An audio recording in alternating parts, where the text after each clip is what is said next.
Hi, welcome to this week's episode of How to Forgive. How do you go about forgiving someone? And that is what we're going to talk about today. So to begin this, I'd first like to start off by switching the subject maybe just a little bit and talk about miracles. Now typically we tend to think of miracles as spontaneous or random, that they just kind of happen and we don't have any control. But I want to talk to you today about the kind of miracles that we can control, the kind that we can predict, and the kind that we can create at our will. And the miracle I'm speaking of is what I consider the greatest miracle of all, and that's the miracle of a change of heart, of really changing that heart from the inside, changing the way we feel. And when we do that, it changes everything about us. And forgiveness is one of the greatest ways that we can create that miracle of the change of heart, is by forgiving and letting go, and letting go of that acid, that poison, that nastiness within that we hold within our heart when we're holding on to issues of unforgiveness and a grudge. Forgiveness, as you know, is an essential part of every spiritual practice on this planet. And there are many, many studies that show the beneficial effects of forgiving, and it affects us on all levels, on our emotional, our spiritual, and our physical levels as well. It affects all aspects of our life. People, throughout these studies, it has shown that people who forgive regularly and easily have lower stress levels, healthier hearts, they have lower levels of physical pain, lower blood pressure, and they live longer. And essentially, they are just happier and more well-balanced people. So there's lots of reasons to forgive. And what I have found in my energy healing practices I deal with my clients is that unforgiveness or carrying on to a grudge is often the very cause of the distress that brings a person to my practice in the first place. We intuitively go in and find that it's about a forgiveness issue, whether it's forgiving themselves, forgiving someone else, or other aspects of that. And so we all know that it's important to do. And I just want to share one thought with you, that holding on to a grudge against another person is like drinking poison and hoping that they get sick. And that's really the thing that I want to get across to you, is forgiveness has very little to do with the other person. All the benefits really are what you reap within yourself when you forgive and let go. And there's some little thing in our head that says, oh, I'm really punishing this person by holding on to the grudge. Absolutely not. The person you're super punishing is yourself. And again, it's like drinking poison and hope they get sick. You're the one that's getting sick by holding this in with you. And so it really has very little to do with the other person. The real reason we want to forgive is for our own personal well-being. So be a little bit self-interested in that and do it for yourself, because you are the person who really benefits from forgiveness. But let's just do a reality test. A lot of people that I talk to, I'll intuitively say, you know what, we need to do some forgiveness, and then we'll find out what the issue is. And I say, you know what, I've already handled that situation. I've forgiven that person. And so I want you to think about people that you may have forgiven that were hard to forgive. Because there's so many times that you can just say, yeah, I forgive, I let that go, and it's good. But what about the ones where they offended you so deeply, so egregiously, that it seems impossible to forgive? And that's what I want to share with you today, is how to let go of those. Because I can tell you, and please believe me, that you can forgive and let go and be free of that. But let's do this reality check, an old acid test, so to speak, and really see what you feel inside of yourself. So I want you to think about that one person that's hard to forgive, and that you may feel like you've forgiven them, okay? And here's just a check. You decide whether or not you're done with forgiving. But think about that person. Think about what they did to you, or what happened, whatever that was, whatever the circumstances were for you. And notice what you feel right here in your heart. Notice this, and notice what you feel and the emotions that come up. If any type of negative emotion comes up, you need to do some work with forgiveness. I have found people can say they've forgiven, but I've found that it's really impossible to be free and to fully forgive unless you let go of everything. And as long as you still feel that emotion, you can say, I forgive them, you can do all the right stuff.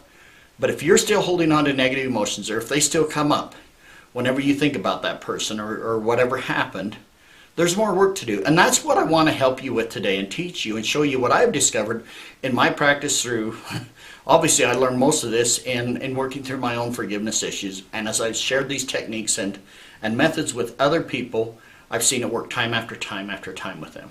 Let me just tell you a quick story about a lady. We're going to call her Leona. That wasn't her real name, obviously.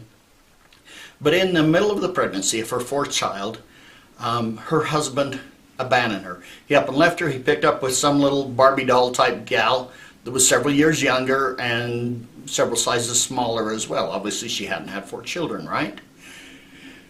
And left this lady. Well, she came to me a couple of years later, really struggling with depression and anxiety and all these things.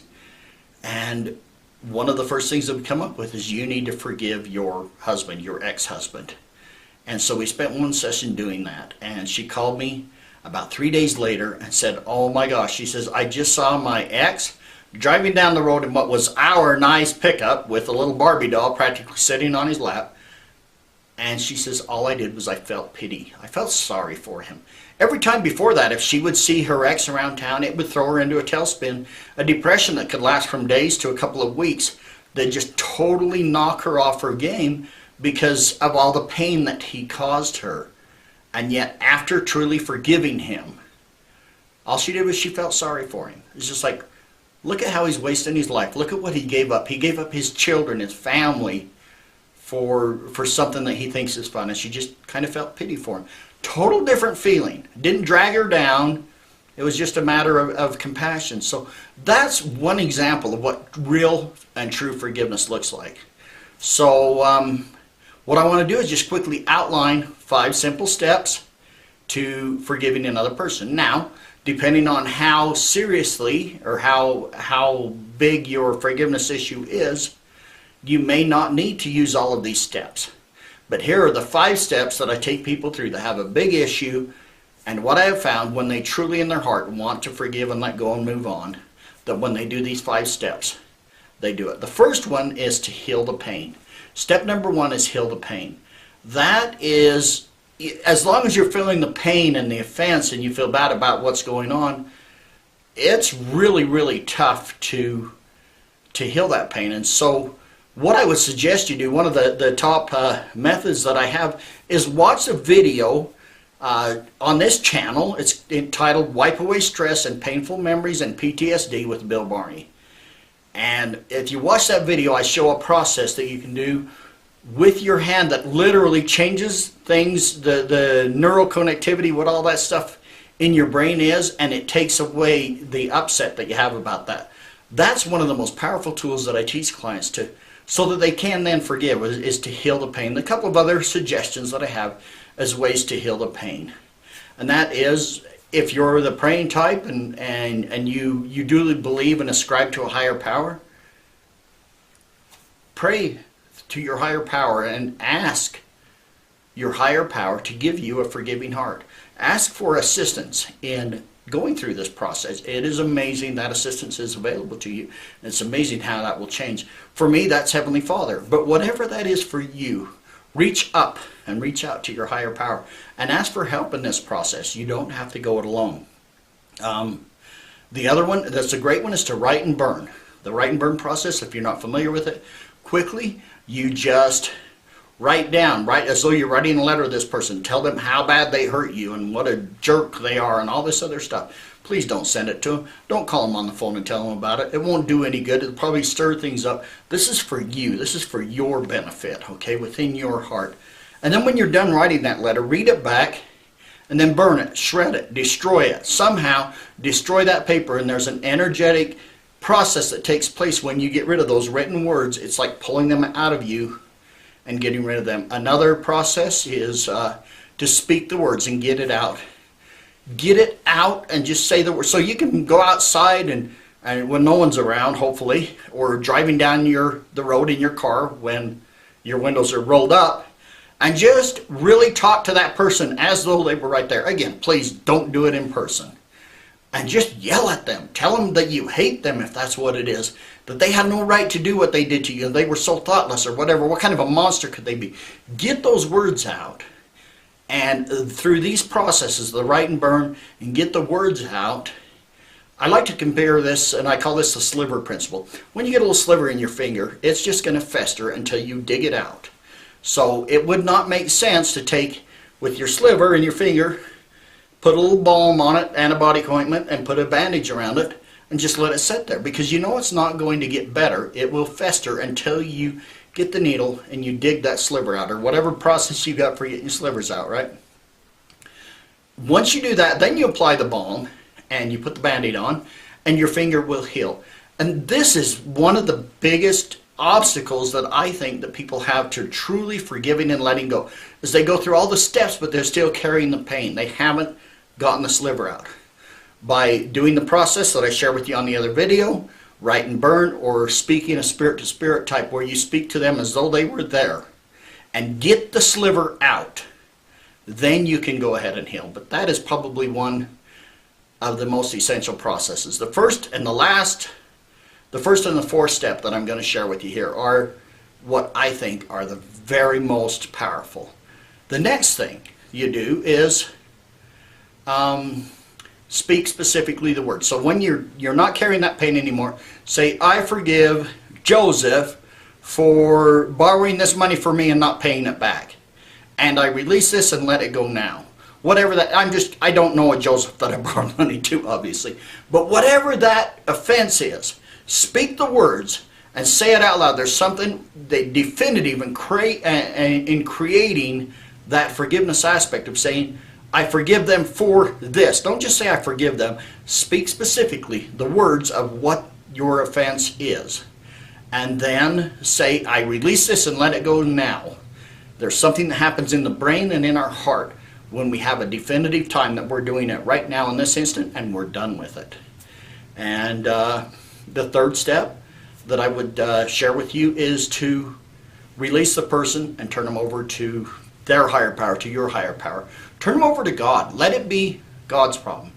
Again, in many religious practices, it's like, turn it over. It's not you. It's not for us to carry someone else's burdens, someone else's offenses. Let God handle it. Maybe that person is a nasty, no good, dirty, rotten son of a duck. I don't know what they are. That's a weird word. Anyway, whatever they are, let it be God's problem. It doesn't need to be yours. Okay, so just turn it over and let it go. And here's one step that I feel that when we've done everything we can, and we still find that when we think about that person, we find these feelings inside of our heart, that whatever, again, your higher power is, for me it's Heavenly Father. And I will say a prayer at that time when I say, Dear Heavenly Father, dear God, whatever that is. And of course I am a Christian, and for me it's about Jesus Christ. Whatever it is for you, it doesn't have to be that. But for me it's, dear God, please take this from me and give this pain to Jesus, because that's why he did what he did on the cross, is so he could take these pains and these sorrows from us, okay? And there's another miracle that takes place when you literally ask God to take it from you, that you don't want to carry this anymore. And those are the steps that will just make the difference. And when I have led, I really haven't had anyone fail to feel like they have forgiven and to experience a complete change of heart and a change of life when they go through these steps. The fifth and final step that I want to share with you is the 3 R's. That's rinse and repeat as required. Just keep doing it over and over again. What I mean by this is, you might need to forgive and go through this process a couple of different times, maybe many times. Some person did something to you that was so offensive that you need to keep saying and going through the process, I forgive them, I forgive them, I forgive them. I forgive Joe, I forgive Joe. Just keep doing it, and it will work, and you will free yourself of that poison that's inside of you. So I want to leave you with one final thought, and that is that your grudges and your unforgiveness will not fit through the pearly gates any more than you can get a pair of nail clippers and a bottle of shampoo past the TSA at the airport. So if you can't take these things with you where you're going, why carry them with you throughout your life? Go ahead and release and let go and forgive. Here's my thoughts. So apply them, put them into action. I think you'll find that they work amazingly. I have seen that over and over in my practice. Thanks for joining me today. Thanks for joining us on All Things Possible. If you'd like to get more information, please click on the link here and go to our website at allthingspossible.biz, and you can get a lot more information about the work that I do and what Kris does, and we'd love to hear from you. So thanks for tuning in today. Have a great day, and bless you.